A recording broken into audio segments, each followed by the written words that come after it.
ओहो मसीहा सभी पर खुशी होती है, ओहो खुशी होती है सारे आसमान। ओहो मसीहा सभी पर खुशी होती है, ओहो खुशी होती है सारे आसमान। आसमान आसमान आसमान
हालेलुया। हम पवित्र वचन में जाने से पहले हम अपने परमेश्वर पिता के जोरदार तालियों से स्वागत करते हैं। और आज के जो हम वचन पढ़ेंगे, जो हमने 14 का 6 और 7 वचन को पढ़ेगा। यीशु ने उससे कहा, मार्ग, सत्य और जीवन मैं ही हूँ। मेरे द्वारा कोई पिता के पास नहीं पहुँच सकता। यदि तुमने मुझे जाना होता तो मेरे पिता को भी जानते, और अब उसे जानते हो और उसे देखा भी है। हालेलुया। परमेश्वर का धन्यवाद करते हैं। जो आज का जो टॉपिक था, परमेश्वर पिता के पास जाने का मार्ग, अगर हम 4 में देखेंगे तो उसमें लिखा हुआ है कि यीशु ने अपने चेले भी यीशु को अच्छी तरह से नहीं जानते थे कि किस तरह से कौन सा मार्ग है, किस मार्ग से चलना है। तो 4 में देखेंगे, यीशु ने कहा, मैं जहाँ जाता हूँ तुम वहाँ का मार्ग नहीं जानते। और यीशु ने कहा, मार्ग और सत्य और जीवन मैं ही हूँ, बिना मेरे द्वारा कोई पिता के पास नहीं पहुँच सकता। तो बाकी ये वचन में सत्य ही लिखा हुआ है कि मतलब सत्य ही है ये कि यीशु मसीह ने कहा, मार्ग और सत्य और जीवन मैं ही हूँ, और मेरे बिना कोई पिता के पास नहीं जा सकता। और जिसके पास मेरी आज्ञा है और वही उन्हें मानता है, वह मुझसे प्रेम रखता है, और जो मुझसे प्रेम रखता है उसे वे मेरा पिता प्रेम रखेगा, और मैं उससे प्रेम रखूँगा, अपने आप से उस पर प्रकट करूँगा। तो ऐसे लोगों को परमेश्वर प्रकट करता है। जैसे अभी हमने 21 में पढ़ा था कि किस तरह से कि जो मेरी आज्ञाओं को मानता है और जो मुझसे प्रेम रखता है, और मेरा पिता भी उससे प्रेम रखता है। तो वो परमेश्वर महान है, वो आदर के जो परमेश्वर है, जो अपने बच्चों से प्रेम करता है, जो उससे प्रेम करते हैं। ये अभी देखा था कि हमने 4 में पढ़ा था, तब यीशु ने अपने चेलों से कहा, जहाँ मैं जा रहा हूँ तुम वहाँ जाने का मार्ग जानते हो। उसने उस उन्हें मार्ग दिखाया था, मार्ग उसकी शिक्षा और उसके उदाहरण। अगर वे उसकी शिक्षा और उदाहरण का पालन करने वाले व्यक्ति थे तो वे स्वर्ग जाएंगे। हालेलुया। और 5 में देखा था कि अभी वे चेले आज हम जो में पढ़ गए थे कि यीशु के ये कहने का मतलब क्या था कि वे अपने पिता के घर जा रहा था। उसने अभी उन्हें बताया था कि मैं जहाँ जा रहा हूँ तुम वहाँ नहीं जा सकते। यूहन्ना 13:33 में। इसलिए उसे मार्ग कैसे मालूम हो सकता है? थोमा ने कहा, हमें नहीं मालूम कि तू कहाँ जा रहा है। और ये ध्यान देने योग्य बात है कि थोमा एक ईमानदार व्यक्ति था। जब उसके मन में संदेह हुआ तभी उसने उसके बारे में खुले आम बात की। हालेलुया। अंत में विश्वास से उसका संदेह दूर हो गया था। यूहन्ना 20:27-28 में। 6 में चेलों ने कहा कि वे मार्ग नहीं जानते। तभी यीशु ने उन्हें बताया कि मार्ग मैं हूँ।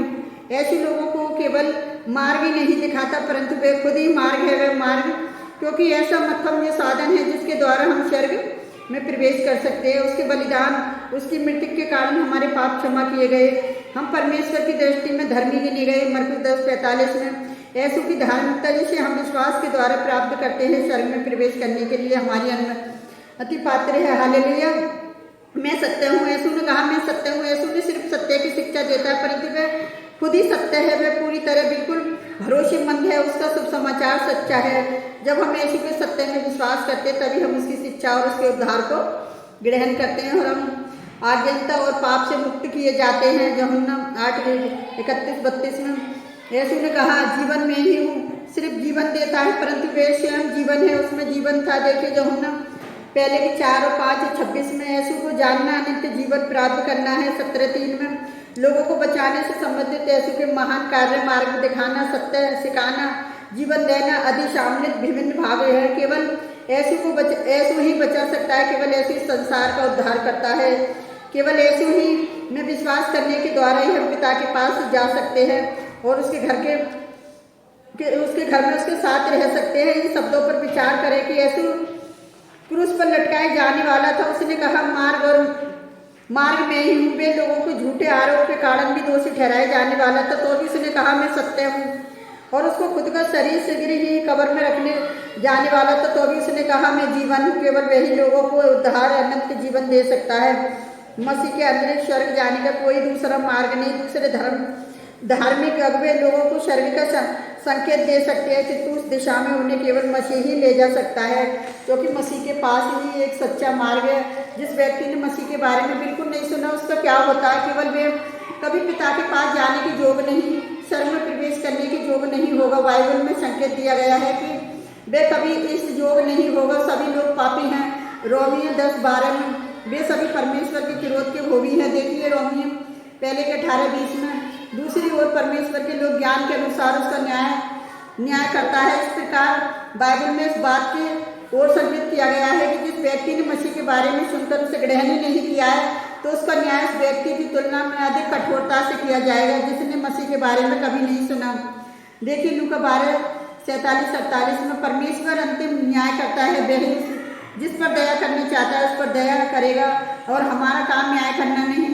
हम सब लोगों को स्वर्ग का निश्चय मार्ग अर्थात यीशु मसीह है और उसका हमें दर्शन अवश्य है। चेले अभी तक यीशु को अच्छी और पूरी तरह नहीं जानते थे, क्योंकि उनको पता ही नहीं था कि मार्ग और सत्य जीवन क्या है। बस वो तो यीशु मसीह के पीछे चलते थे और सोचते थे यीशु मसीह हमारे साथ है, यीशु मसीह सब कुछ कर दिया है। और जब उनके बाद जाने के बाद उन्हें पता चला, जब यीशु मसीह ने अपना पवित्र आत्मा उनके पास भेजा, तो यीशु मसीह ने सत्य ही कहा था कि मार्ग और सत्य और जीवन में ही हूँ। अभी लोग बाइबल में ढंग से बाइबल पढ़े नहीं है, बाइबल के विरोध खड़े हो रहे हैं, बाइबल के बारे में बुरा भला सोच रहे हैं कि यीशु मसीह क्यों पैदा हुआ लेडीज के द्वारा। लेकिन परमेश्वर महान है, पत्थरों से संतान उत्पन्न कर सकता था। अगर परमेश्वर मनुष्यों के बीच में मनुष्य बन के नहीं आता, अगर आत्मा बन के आ जाता था, लोग कहते ये तो भूत है, तो उससे डर जाते। इसलिए कहते ना एक जानवर की बात समझ सकता है और मनुष्य की ही बात समझ सकता है। तो इसलिए मनुष्य बनकर आया और उसका वचन देदारी हुआ और उसने मनुष्यों के बीच में डेरा किया। तो आज यीशु मसीह का जो हमारे जीवन में एक उद्धारकर्ता के रूप में उद्धार के लिए आया कि हम पाप से बचाए जा सके। तो मैं सब लोगों से यही कहना चाहती हूँ कि आप परमेश्वर पर भरोसा रखें, परमेश्वर को अपना समय दें। जब आप अपना समय दोगे तो परमेश्वर के पास भी आपके लिए समय है। आपकी प्रार्थना सुनने का समय, अगर आपके पास प्रार्थना करने का समय है तो परमेश्वर के पास आपकी प्रार्थना करने का सुनने का भी समय है। तो आप परमेश्वर से प्रार्थना करो। आपकी जो भी कोई परेशानी है, आप अपनी समस्याएं परमेश्वर के सम्मुख रखें और परमेश्वर से मांगे। वो ही एक उद्धार करता है जो यीशु मसीह को हमारे उद्धार के लिए भेजा था। तो मैं प्रभु का धन्यवाद करती हूँ सुंदर वचन के लिए। तो आइए हम आप सबके लिए प्रार्थना करते हैं। आप भी हमारे साथ मिलकर प्रार्थना करें। हालेलुया, धन्यवाद करते हैं मेरे योगो परमेश्वर, मेरे राजाओं के राजा, प्रभुओं के प्रभु, जो हमारे उद्धारकर्ता को आपने हमारे बीच में भेजा कि हम उद्धार पा सके पिता। जो हम तो आपके किसी काबिल नहीं है पिताजी। जितने लोग पाप में डूबे हुए हैं पिताजी, आप उसे निकालें पिताजी, उस शैतान के जाल से उन्हें छुटकारा दें प्यारे जो परमेश्वर। जो बीमारियों से जकड़ रखी है शैतान ने, आज वो गंदी बुरी आत्माओं को मैं यीशु नासरी के नाम से दूर करती पिताजी। यानी कितने लोग हैं आज विचार में फंसे हुए हैं प्यारे जो परमेश्वर, उस विचार वाली आत्मा से उन्हें बचाएं पिताजी। यानी कितने लोग आज कर्जे से परेशान हैं पिता, उनके कर्जे से छुटकारा दिए पिताजी। जिनके बिजनेस टप्पे आज इनके बिजनेस शुरू हो जाए यीशु नासरी के नाम से पिता। और पिताजी ने कैसे कैसे उनकी समस्याएं परेशानियां आज उनकी सारी चिंताएं मैं आपके ऊपर डालती, जिनके बच्चों के पेपर हैं पिता आप उनकी भी सहायता उनकी मदद करें पिता, उनकी पढ़ाई लिखाई में सहायता मदद करें। जो माता पिता अपने बच्चों के लिए प्रार्थना करें आप उनकी भी प्रार्थना को सुने और कबूल करें। जो अपने बच्चों के अच्छे बर के लिए प्रार्थना कर रहे हैं पिताजी आप उनकी भी सहायता मदद करें पिता, उनकी भी प्रार्थनाओं को सुने। मेरी जब परमेश्वर मैं आपसे विनती करती मेरे खुदावन, आज जाने कितने लोग हैं दुनिया भर में जो आपसे प्रार्थना कर रहे हैं बड़े विश्वास के साथ, आप उनकी भी प्रार्थना सुनना कबूल करना। मैं हर देश के विश्वासी लोगों को आपके हाथ में देती हूँ, अपने देश के सारे विश्वासी लोगों को और देश विदेश के सारे विश्वासी लोगों को आपके हाथ में देती हूँ। खुदावन आप सबकी प्रार्थनाओं को सुनना और कबूल करना प्यारी जो वो परमेश्वर कीजिए। मेरी क्रिसमस का महीना सबके लिए आशीष से भरा हो और बरकतों से भरा हो प्यारी जो वो परमेश्वर। जो भी आप जो बच्चों ने प्रार्थना में मांगा अपनी सबकी प्रार्थना का हाँ में जवाब दिया, उसके लिए भी मैं धन्यवाद करती हूँ। जितने लोगों में लाइक कमेंट सब्सक्राइबर करे पिताजी सबके आशीष देना प्यारे जो वो परमेश्वर की उनकी कमेंट से हमें लिखना बेहद ना जाए, एक आशीष बने प्यारे पिता परमेश्वर कि वो भी एक गवाही देने वाले बन जाए प्यारे पिता परमेश्वर। और हम आपसे क्या मांगे खुदावन, आप तो हमारे मांगने से पहले ही जानते हैं और आपने हमारी छोटी सी प्रार्थना को सुना और कबूल किया, उसके लिए भी धन्यवाद करते प्यारे प्रभु परमेश्वर पिता। हम जो भी मांगते हैं सुनासरी के नाम पर आमीन। प्रभु आप सबको बहुत से आशीष दे।